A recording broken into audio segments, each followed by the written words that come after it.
Somewhere in cyberspace, someone is attacking the City of Columbia's website. On Christmas Eve, the website became unresponsive for 3 days. Attacks in February sometimes left the site paralyzed for hours at a time. It's called a distributed denial of service attack. Someone is flooding the website with so many requests for data it can't keep up. It's a very visible thing because everyone that attempts to visit that site knows that there's a problem and it's unreachable. So it may be that somebody is trying to send a message. City officials say they got a phone call right before the December attack. The caller referenced a 2010 incident where Columbia police shot and killed a dog during a drug raid. But the city hasn't gotten any threats or demands since then, even though the attacks continued.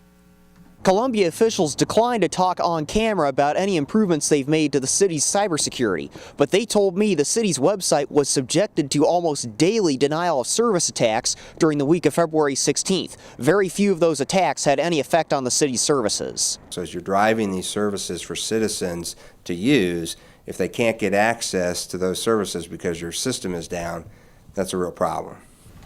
Doug Nelson's office oversees the state of Missouri's IT security. State websites alone fended off more than 21 million attacks in the last 30 days. Those attempts included everything from fake emails to coordinated hacking attempts originating from China. That's in addition to denial of service attacks. Nelson says inconsistent cybersecurity policies are one of the biggest weaknesses governments and the private sector face.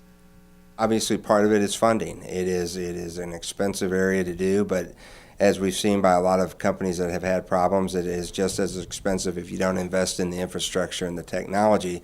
Experts say system administrators need to update all of their software regularly to minimize vulnerabilities. That gets expensive, unlike the cost of launching a denial of service attack. Or they can easily, on the underground economy, find people that will do it for them. And they're really not that hard or expensive to run, and there's many people offering those services on the internet. Haley says the solution to a denial of service attack is simple. Add more bandwidth and ride out the attack. Administrators should plan this out with their service providers ahead of time. Malware and other more serious cyber attacks against small cities are rare, but Nelson says complacency is not an option.